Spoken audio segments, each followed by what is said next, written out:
బట్టి నేను వేడుకొంచున్నాను ప్రభు, మీ ఆత్మాభిషేకం నిమ్ము, మీ ఆత్మచేత నడిపించమని వేడుకుంటూ యేసువారి ఘనమైన నామంలో ప్రార్థించి వేడుకుంటున్నాము. ఆమేన్.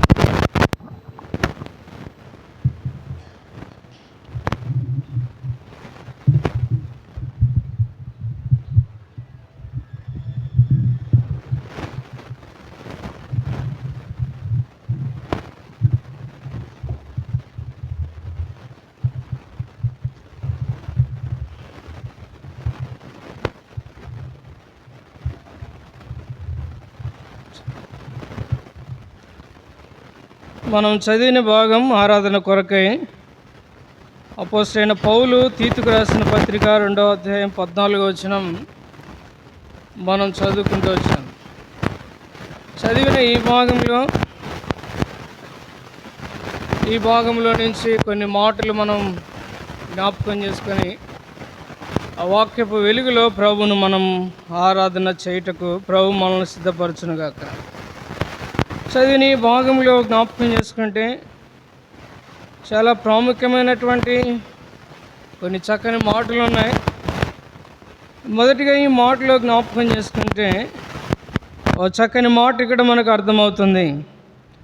ఆయన సమస్తమైన దుర్నీతి నుండి మనలను విమోచించి సత్క్రియల యందు ఆసక్తి గల ప్రజలను తన కోసరం పవిత్రపరచుకొని తన సొత్తుగా చేసుకొనుటకు తన్ను తానే మన కొరకు అర్పించుకొనెను. చదివిన ఈ భాగంలో చక్కని మాట, మన కొరకు తన్ను తాను అర్పించుకొనెను అనే మాట. మన కొరకు తను తాను అర్పించుకుంటూ వచ్చినవాడు.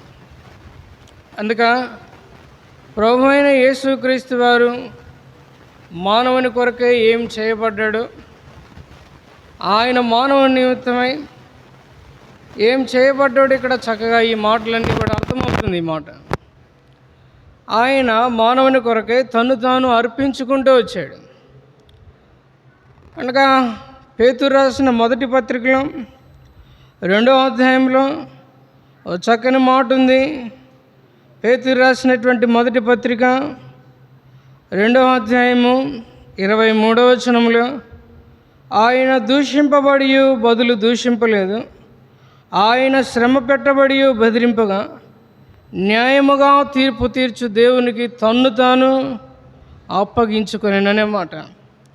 న్యాయముగా తీర్పు తీర్చు దేవునికి తన్ను తాను అప్పగించుకుంటూ వచ్చాడు. అంటే దాని అర్థం ఎవరో ప్రభువును పట్టుకొని అప్పగించలే, ప్రభువే తన్ను తాను అప్పగించుకుంటూ వచ్చాడు. మానవుని కొరకే ఆయన అప్పగించబడుతూ వచ్చాడు, మానవుని కొరకే ఆయన అర్పించబడుతూ వచ్చాడు. ఈ మాటలో ఈ వెలుగులో మనం జ్ఞాపకం చేసుకుంటే ఒక చక్కని మాట మనకు అర్థం కావాలి. యోహాను సువార్త 10వ అధ్యాయంలోనికి వస్తే ఓ చక్కని మాట, ప్రభు పలికినటువంటి ఓ చక్కని మాట ఉంది. యోహాను సువార్త 10వ అధ్యాయం 18వ వచనం, ఎవడనూ నా ప్రాణము తీసుకొనడు, నా అంతటా నేనే దాన్ని పెట్టుచున్నాను, దానిని పెట్టుటకు నాకు అధికారం కలదు, దాన్ని తిరిగి తీసుకొనుటకు నాకు అధికారం కలదు. ఈ చక్కని మాటను మనం జ్ఞాపకం చేసుకుంటే, ఎవడనూ నా ప్రాణం తీసుకొనడు, నా అంతటా నేనే దాన్ని పెట్టుచున్నాను. ఈ మాటలు మనం జ్ఞాపకం చేసుకుంటే ప్రాణము పెట్టాడు అని అంటే ఆయనను గురించి మనకు చక్కగా అర్థమవుతుంది. ఈ భాగం ఆయన ఏమై ఉన్నాడు, ఆయన ప్రేమాస్వరూపి అని చదువుతాం. 1 యోహాను 4వ అధ్యాయం 8వ వచనంలో దేవుడు ప్రేమాస్వరూపి. దేవుడు ప్రేమాస్వరూపి కనుక ఆయన ఏం చేశాడు, ప్రాణమును పెడుతూ వచ్చాడు. అందుకే రాయబడింది ఓ చక్కని మాట, యోహాను రాసిన మొదటి పత్రిక 4వ అధ్యాయము 10వ వచనంలో, మనము దేవుని ప్రేమించితమని కాదు, తానే మనలను ప్రేమించి మన పాపములకు ప్రాయశ్చిత్తమైనటకు తన కుమారుని పంపెను, ఇందులో ప్రేమ ఉన్నది. ఓ చక్కని మాట ఇక్కడ అర్థమవుతుంది. 10వ వచనంలో తానే మనలను ప్రేమించి, ఆయన ప్రేమించాడు, ఆయన ప్రేమాస్వరూపి. అయితే ఆయన ప్రేమ ఎలాంటిది? ఇక్కడ 4వ అధ్యాయం 19వ వచనంలో ఆయనే మొదట మనలను ప్రేమించిన గనుక మనము ప్రేమించుచున్నాము. ఆయన ప్రేమ ఎలాంటిదో ఇక్కడ జ్ఞాపకం చేసుకుంటే, ఆయనే మొదట మనలను ప్రేమించాడు. మనం ఆయన ప్రేమించిన వారం కాదు, కానీ ఆయన మనలను ప్రేమించినవాడు. కనుకనే ప్రేమా కుమారుడు ఏం చేయబడ్డాడు? మానవుని కొరకు అర్పించబడుతూ వచ్చాడు, అనగా మానవుని కొరకు ఇవ్వబడుతూ వచ్చాడు. ఆ వెలుగులో జ్ఞాపకం చేసుకుంటే 2 కొరింథీ 9:15 చెప్పశక్యము కాని ఆయన వరమును గురించి దేవునికి స్తోత్రము అంటాడు. ఏంటా చెప్పశక్యము కాని వరము? అది మన ప్రభు అయిన యేసుక్రీస్తు వారు. అనగా ఆయన మనకు వరముగా, ఈవిగా ఆయన మనకు ఇవ్వబడుతూ వచ్చాడు. అందుకే యోహాను సువార్త 8:32 అనుకుంటాను, ఓ చక్కని మాట ఉంది కదా, మన్నించాలి. రోమాపత్రిక 8:32 తన సొంత కుమారుని అనుగ్రహించుటకు వెనుదీక మనందరి కొరకు ఆయనను అప్పగించినవాడు ఆయనతో పాటు సమస్తమును మనకెందుకు అనుగ్రహింపబడడు? తన సొంత కుమారుని అనుగ్రహించుటకు వెనుదీయక అనే మాట. ప్రభు అయిన దేవుడు కుమారుణ్ణి లోకానికి పంపించాడు, కుమారుణ్ణి మనకు అనుగ్రహించాడు.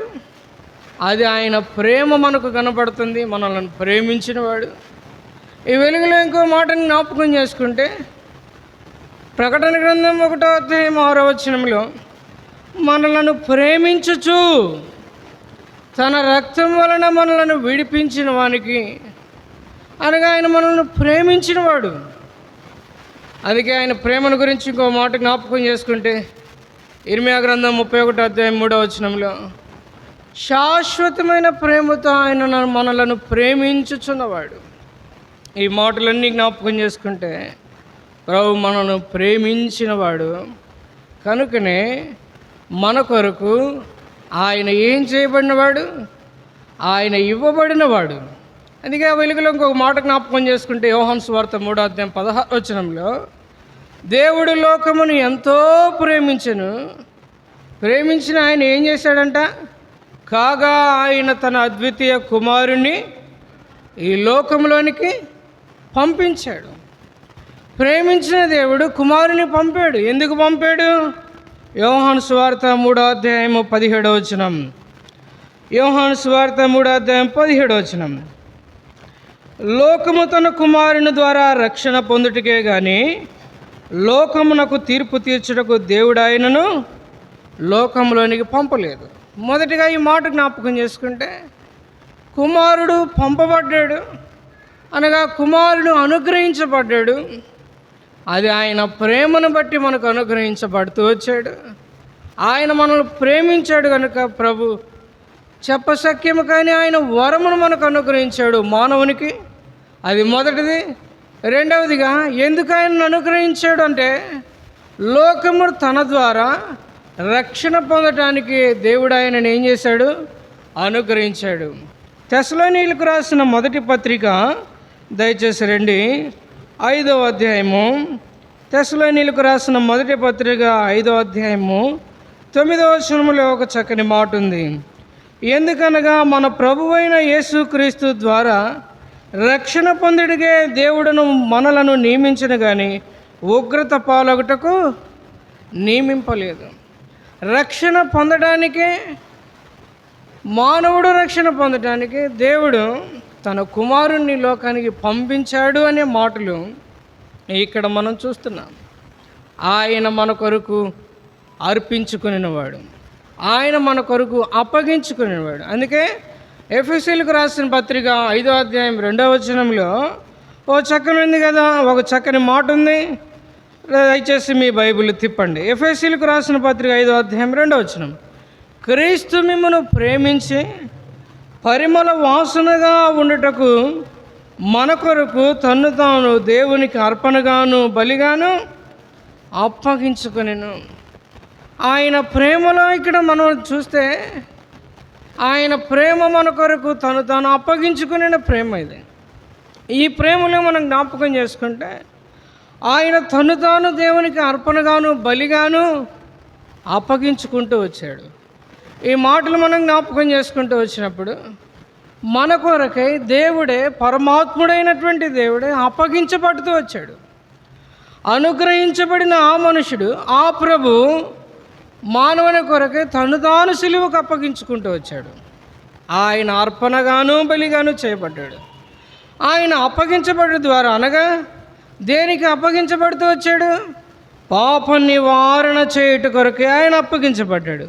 హెబ్రీలకు రాసిన పత్రిక, అపోస్తుల కార్యములు, అపోస్తలుడైన పౌలు హెబ్రీలకు రాసిన పత్రిక 9వ అధ్యాయము 26వ వచనం 3వ పంక్తిలో, అయితే ఆయన యుగముల సమాప్తి యందు తను తానే బలిగా అర్పించుకొనుట వలన పాప నివారణ చేయుటకై ఒక్కసారే ప్రత్యక్షపరచబడెను.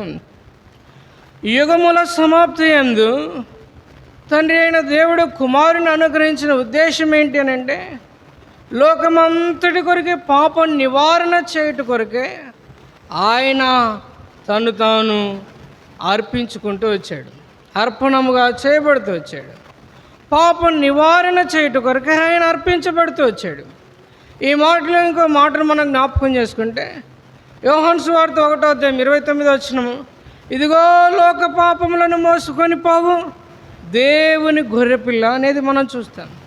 లోక పాపములను మోసుకొని పోవచ్చున దేవుని గొర్రెపిల్ల అనగా మానవుని లోక పాపం, మానవుని యొక్క పాపములన్నిటినీ తీసివేసే గొర్రెపిల్ల. ఆ గొర్రెపిల్లే మన ప్రభు అయిన యేసుక్రీస్తు వారు. ఆయన లేకుండా ఏ మనుష్యుడు కూడా పాపం నుండి విడిపించబడలేడు. కనుక ఈ మాటలు జ్ఞాపకం చేసుకుంటే, పాప నివారణ చేయుట కొరకే ఆయన తన్ను తాను అర్పించుకుంటూ వచ్చాడు. హెబ్రీలకు రాసిన పత్రిక 10వ అధ్యాయం 10వ వచనంలో, యేసుక్రీస్తు యొక్క శరీరం ఒక్కసారి అర్పింపబడుట చేత ఆ చిత్తమును బట్టి మనం పరిశుద్ధపరచబడి ఉన్నాము. చక్కని మాట ఇది.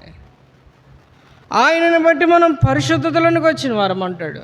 అంటే అంతకుముందు పాప స్థితిలో ఉన్నటువంటి మానవుడు, పాపములో ఉన్నటువంటి మానవుడు, పాపపు ఉనికి కింద ఉన్నటువంటి మానవుడు. అయితే ఇలాంటి మానవుని పట్ల ప్రభు చూపిన ప్రేమ ఏంటి అని అంటే, ఆయన అనుగ్రహించబడ్డాడు మానవుని కొరకు. అనుగ్రహించబడటమే కాదు, ఆయన అర్పించబడుతూ వచ్చాడు. ఎందుకు అర్పించబడ్డాడు? లోకము తన ద్వారా సమాధానంలోనికి రావటానికి. అనగా ఏమైంది? లోకము సమాధానంలో లేదు. సృష్టించిన సృష్టికర్తకు విరోధముగా కనబడింది. అనగా పాపములో ఉంది. సృష్టి యావత్తు పాపంలో మూలుగుచున్నది అన్నాడు. కనుక దాని నుండి విడిపించడానికే, అనగా సృష్టి యావత్తు రక్షణ పొందటానికే కుమారుడు అనుగ్రహించబడుతూ వచ్చాడు. ఈ మాట చెప్తాం. మొదటిగా, నా పాపము నివారణ చేయబడ్డ కొరకే, నా కొరకే నీవు అర్పించబడుతూ వచ్చావు, నా కొరకే నీవు అనుగ్రహించబడుతూ వచ్చావు ప్రభువా, అందుకే నీకు స్తోత్రములని ఆ మాటను చెప్పి ప్రభువును మనము ఆ వెలుగులో ప్రభు కృతజ్ఞత చెప్దాం. రెండవ మాటకు వెళ్దాం. దయచేసి రండి. మనం చదివిన భాగంలో రండి. అపోస్తలుడైన పౌలు తీతుకు రాసిన పత్రిక 2వ అధ్యాయం 14వ వచనం. తీతుకు రాసిన పత్రిక 2వ అధ్యాయం 14వ వచనం.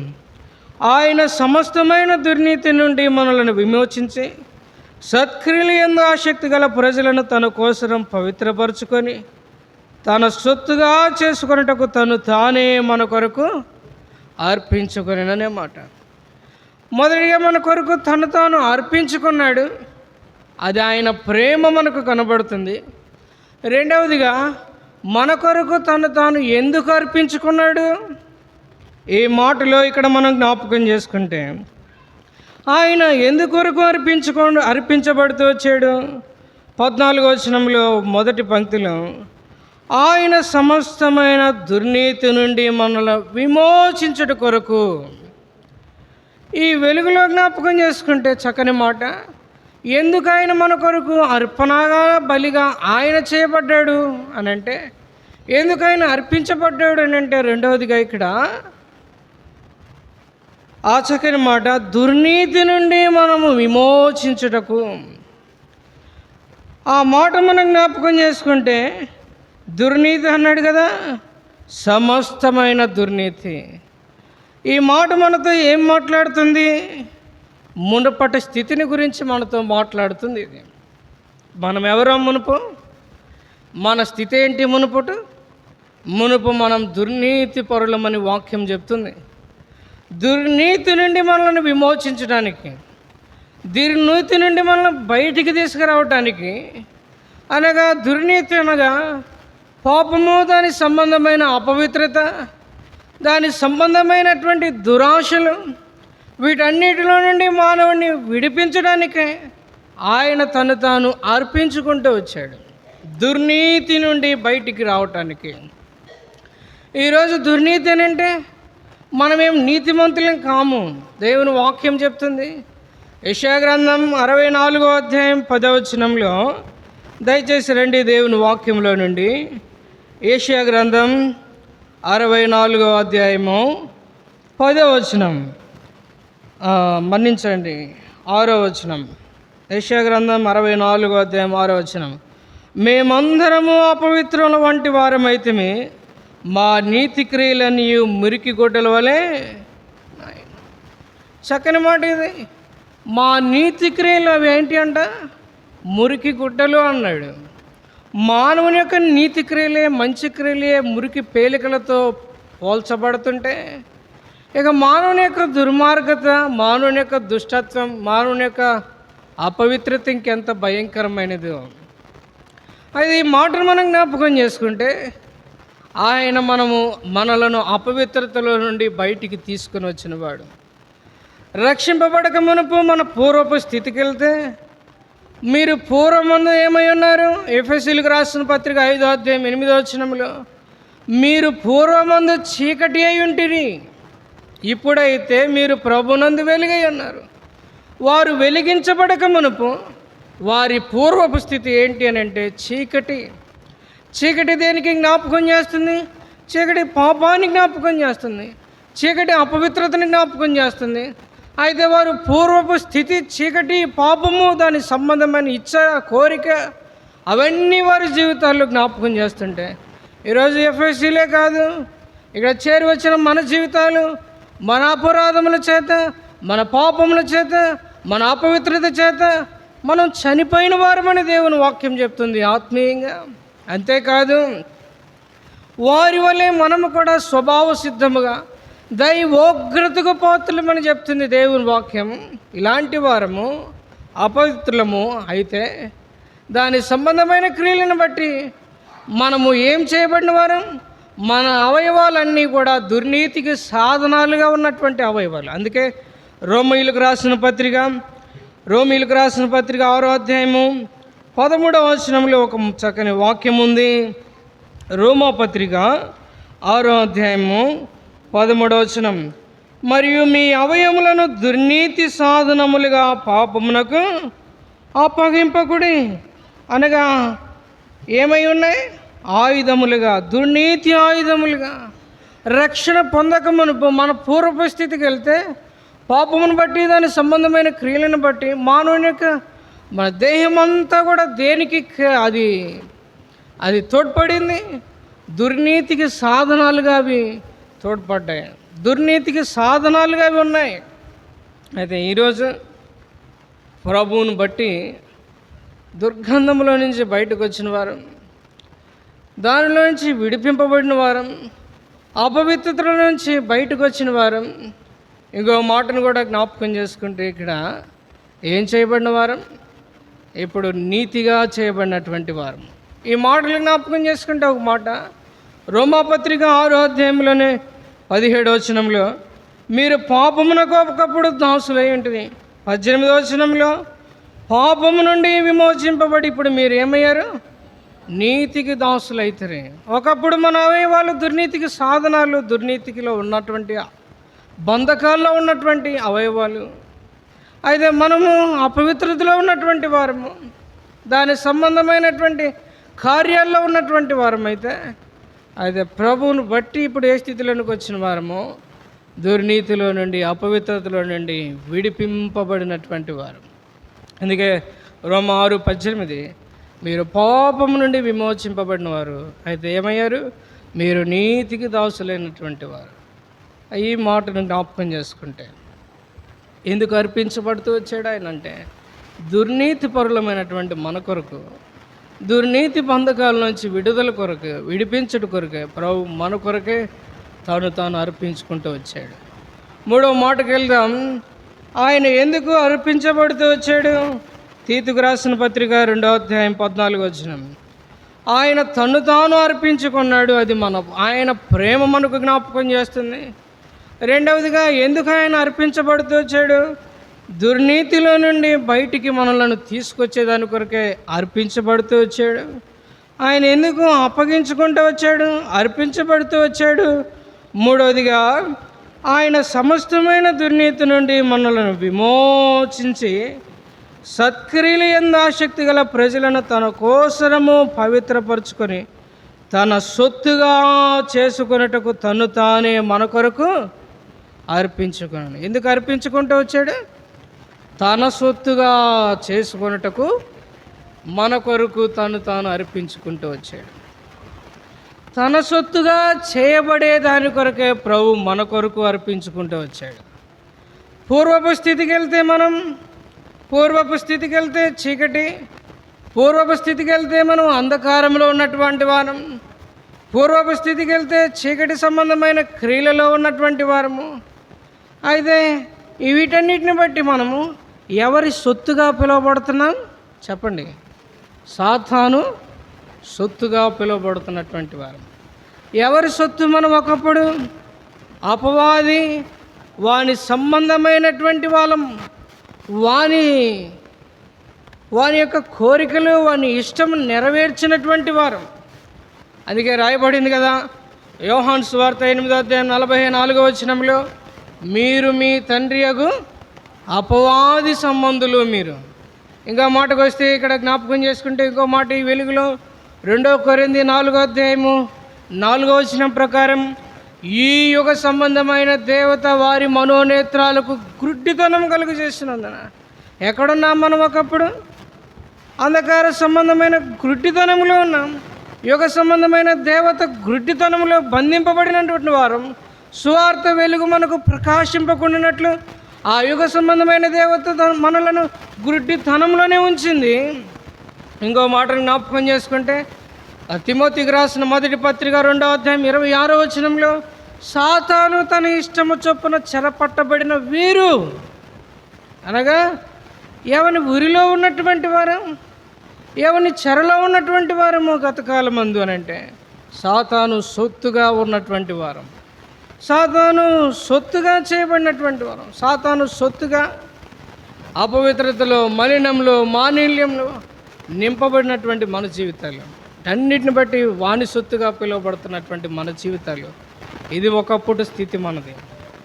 అయితే కొన్నిసార్లు జ్ఞాపకం చేసుకుంటాం కదా, కొన్నిసార్లు వివాహం అయిన తర్వాత వచ్చినప్పుడు కొన్ని దినాల తర్వాత ఇంటికి వచ్చినటువంటి వారిని అడుగుతారు, ఇంటికి వచ్చినటువంటి కోడల్ని అడుగుతారు, నీవెవరి సొత్తు అని అంటారు. కొన్నిసార్లు ఎవరి సొత్తు అని అంటే కొన్నిసార్లు అంటారు కదా, నువ్వు మీ అబ్బ సొత్తా, లేకపోతే చెప్పండి మీ అమ్మ సొత్తా అంటారు.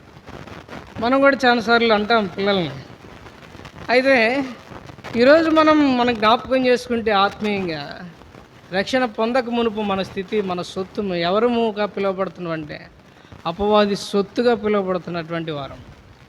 రక్షణ పొందిన తర్వాత మన జీవితాలు మనము ఏమని పిలువబడుతున్నామనంటే ఇప్పుడు ప్రభు సొత్తుగా చేయబడినటువంటి వారం. అందుకే రాయబడింది కదా, కొరింథీయులకు రాసిన మొదటి పత్రిక 6వ అధ్యాయం. దయచేసి రండి దేవుని వాక్యంలో నుండి. కొరింథీయులకు రాసిన మొదటి పత్రిక 6వ అధ్యాయము 19వ వచనం. మీ దేహము దేవుని వలన మీకు అనుగ్రహింపబడి మీలోనున్న పరిశుద్ధాత్మకు ఆలయమై ఉన్నదని మీరు ఎరుగురా. మీరు మీ సొత్తు కారు, విలువ పెట్టి కొనబడిన వారు కనుక మీ దేహముతో దేవుని. మునుపటి స్థితిని గురించి జ్ఞాపకం చేసుకుంటే, మునుపు మీరు మీ సొత్తు కారు, అది మీరెవరు? మీరు విలువ పెట్టి కొనబడిన వారు కనుకనే మీ దేహములతో దేవుని మహిమపరచు. ఎవరు ఇప్పుడు చేరి వచ్చిన మన జీవితాలు? కొనబడిన వారం. కొనబడిన వారం అంటే పాపమునకు అమ్మబడిన వారం. ఒకప్పుడు రోమాపత్రిక 7:14 ప్రకారం నేను పాపమునకు అమ్మబడి తిని ఒకప్పుడు. అయితే ఇలాంటి స్థితిలో నుంచి మానవుడిని ఎవడు విడిపించగలడు? విడిపించగలడు మానవుడిని? అందుకే అన్నాడు రోమాపత్రిక 7:24 అయ్యో నేనెంత దౌర్భాగ్యుడును, ఇట్టి మరణకరమగు శరీరంలో నన్ను ఎవడు విడిపించును? ఎవడు విడిపించగలడు?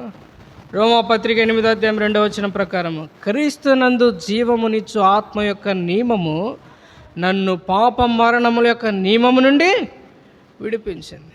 క్రీస్తు యొక్క జీవం, క్రీస్తు మనలను విడిపించినవాడు, క్రీస్తు మనలను విమోచనలోనికి తెచ్చినవాడు, క్రీస్తు ప్రభువారు మనల్ని తన స్వరక్తం చేత కొన్నవాడు. అందుకే యేసు రక్తం ప్రతి పాపము నుండి మనలను కడిగి పవిత్రతలోనికి తీసుకొని వచ్చింది. అందుకే ఇంకో మాట జ్ఞాపకం చేసుకుంటే పేతురు రాసిన మొదటి పత్రిక 1:18-17 ఏమనుంది? మీరు ఎవరంట? విలువ పెట్టి కొనబడిన వారని. అంటే ఏమి విలువ ఆయన చెల్లించాడు అక్కడ? అమూల్యమైనటువంటి క్రీస్తు రక్తము చేత మీరు ఏం చేయబడ్డారు? విమోచనలోనికి వచ్చిన వారు. కాబట్టి మన యొక్క విడుదల ఖరీదు ఏంటి అని అంటే ప్రభు అయిన యేసు క్రీస్తు వారి యొక్క ప్రశస్తమైన రక్తం మన విడుదల, మన విమోచన. కనుక ఆ వెలుగులో మనం జ్ఞాపకం చేసుకొని ప్రభు సొత్తుగా చేయబడిన మన జీవితాలను బట్టి ప్రభువుకు మన హృదయమారా కృతజ్ఞత, మన హృదయమారా ప్రభువుకు ఆరాధన, స్తుతి చెల్లించు బద్దులమై ఉన్నాం. మరొక మాటను జ్ఞాపకం చేసుకుందాం. దయచేసి రండి. తీతుకు రాసినటువంటి పత్రిక 2:14 ఆయన సమస్తమైన దుర్నీతి నుండి మనలను విమోచించి సత్క్రియలు యందు ఆసక్తి గల ప్రజలను తన కోసము పవిత్రపరచుకొని తన సొత్తుగా చేసుకున్నటకు తన్ను తానే మన కొరకు అర్పించుకున్నాడు. మన కొరకు ఎందుకు అర్పించబడుతూ వచ్చాడు? మన కొరకు ఎందుకు అర్పించుకున్నాడు? ఇంకొక మాట ఇక్కడ జ్ఞాపకం చేసుకుంటే సత్క్రియలు యందు ఆసక్తి గల ప్రజలను తన కోసరము పవిత్రపరుచుకొని. ఎందుకు ఆయన మన కొరకు అర్పించుకున్నాడంట?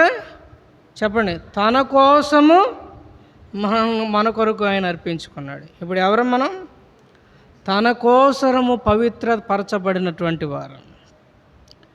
తన కోసం మనలను పవిత్రపరుచుకున్నాడు. ఈ మాట అర్థమవుతుంది మనకు. ఎందుకు ఆయన అర్పించుకున్నాడు అని అంటే తన కోసం మనలను మన కొరకు ఆయన అప్పగించుకుంటూ వచ్చాడు, అర్పించుకుంటూ వచ్చాడు. ఆయన కొరకు మనం చేయబడిన వారం. ఇప్పుడు ఆయన కోసం అంటే ఏం చేయబడిన వారం? ఆయన కోసం పవిత్రపరుచుకున్నాడంటే ఆయన కోసం మనల్ని ఏర్పరచుకున్నాడని అర్థం. ఆయన కొరకు మనం ఏర్పరచబడిన వారం. ఇప్పుడు మనం ప్రభు కొరకు. ఒకప్పుడు ఎవరు? ఏ స్థితిలో ఉన్నటువంటి వారం? ఎలాంటి వారం ప్రభు మనల్ని ఏర్పరచుకున్నాడంట? కొరింథీయులకు రాసినటువంటి మొదటి పత్రిక, దయచేసి రండి. కొరింథీయులకు రాసిన మొదటి పత్రిక 1:27 ఏ శరీరం దేవుని ఎదుట అతిశయింపుకున్నట్లు జ్ఞానులను సిగ్గుపరచుటకు లోకములో నుండి వెర్రి వారిని దేవుడు ఏర్పరచుకుని అన్నాడు. బలవంతులైన వారిని సిగ్గుపరచుటకు లోకములో బలహీనులైన వారిని దేవుడు ఏర్పరచుకుని అన్నాడు. ఎన్నికైన వారిని వ్యర్థం చేయుటకు లోకములో నీచులైన వారిని, తృణీకరింపబడిన వారిని, ఎన్నిక లేని వారిని దేవుడు ఏర్పరచుకొని ఉన్నాడు. ఈరోజు మన ఏర్పాటును బట్టి చూస్తే మనమేం గొప్పవారమే కాదు, మనమేమి అంత ప్రయోజనకరమైన వారం కాము. కానీ మన స్థితి ఏంటో ఇక్కడ రాయబడింది. లోకములో ఉన్నటువంటి వెర్రి వారము, లోకంలో ఉన్నటువంటి బలహీనులైనటువంటి వారు, ఎన్నిక లేనటువంటి మన జీవితాలు మనలను ప్రభు ఏర్పరచుకున్నాడు. తన కోసం ఆయన మనల్ని పవిత్రపరచుకున్నాడు. ఈ వెలుగులో మనం జ్ఞాపకం చేసుకుంటే ఏం చేయబడిన వారం ఇప్పుడు మనం? తన కోసం పవిత్రపరచుకున్నాడంటే తన కొరకు మనల్ని ఏర్పరచుకున్నవాడు. ఒకటి ఏర్పరచుకున్నాడు అన్నప్పుడు ఏం చేయబడ్డవారు మనం? యోహాను సువార్త 6 దయచేసి రండి. దేవుని వాక్యంలో నుండి యోహాను సువార్త 6 ఏర్పరచుకున్నాడు అని అంటే ఏం చేయబడినటువంటి వారం మనం ఇప్పుడు? యోహాను సువార్త 6వ అధ్యాయము 37వ వచనం. తండ్రి నాకు అనుగ్రహించు వారందరూ నా యొద్దకు వత్తురు, నా యొద్దకు వచ్చి వారిని నేను ఎంత మాత్రం బయటికి. ఆ మాట గమనించండి. తండ్రి నాకు అనుగ్రహించిన వారందరూ. ఒకటి ఏర్పరచుకున్నాడు మనలను. దేని కొరకనంటే అది మాట మనకి ఏం అర్థం వస్తుందంటే ఆయన అనుగ్రహించబడుతూ వచ్చాం, ప్రభువుకి ఇవ్వబడుతూ వచ్చినటువంటి వారు. అందుకే యోహాను సువార్త 17వ అధ్యాయంలో క్లుప్తంగా ఉంది ఇంకో మాట. యోహాను సువార్త 17వ అధ్యాయం 6వ వచనంలో, లోకములో నుండి నీవు నాకు అనుగ్రహించిన మనుషులకు నీ నామమును ప్రత్యక్షపరచితిని, వారు నీ వారై ఉంటిరి, నీవు వారిని నాకు అనుగ్రహించితివి. ఎవరు ఇప్పుడు? ప్రభు సొత్తుగా చేయబడినటువంటి వారు.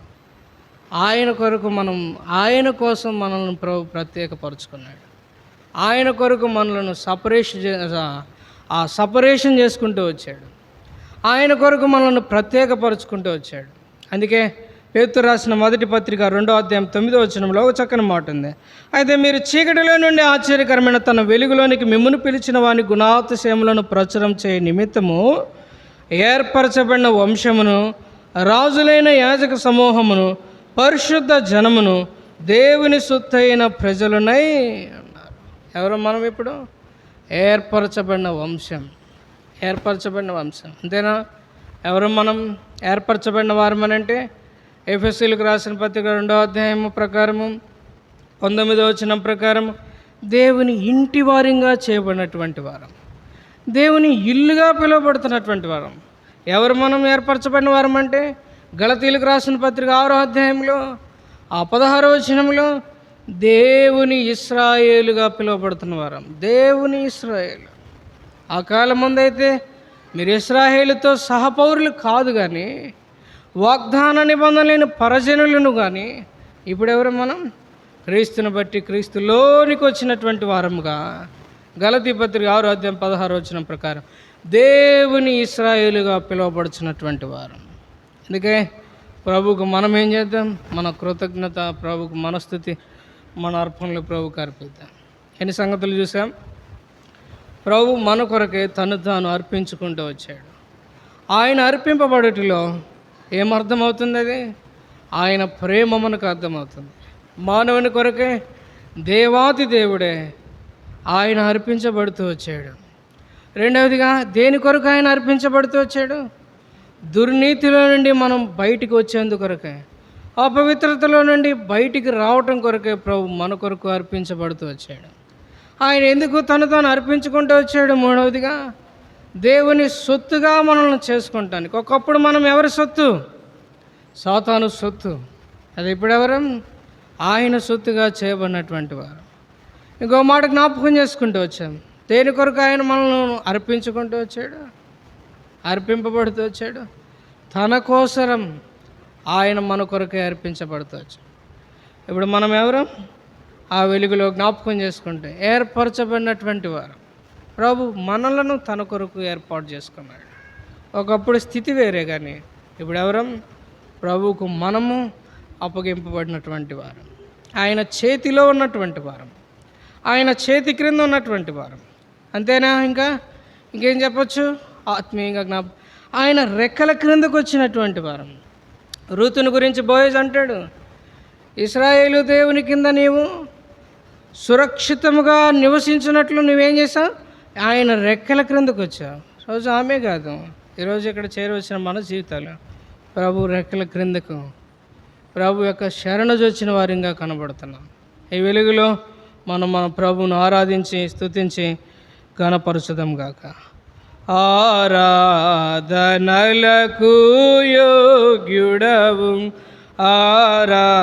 ఆరాధనలకు యోగ్యుడవు, స్తుతి గీతంబులకు